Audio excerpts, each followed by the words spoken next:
আমাদের ডিপ্রেশনে যাওয়া। ও মা, কি হয়েছে বল? আমি ডিপ্রেশনে যাচ্ছি। কোথাও যাওয়া চলবে না। এই দুদিন আগে ঘুরতে গেছি, তারপরে কোন বন্ধুর জন্মদিনে গেলি, দুদিন ছাড়া ছাড়া তোর ঘুরতে যেতে হয় নাকি?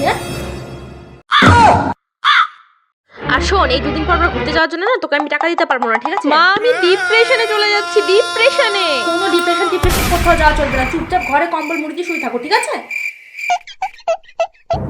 এই যে ঠান্ডা পড়ছে, সর্দি হাঁচি কাশি রাগি আনবি, তখন তো আমাকে দেখাশোনা করতে হবে।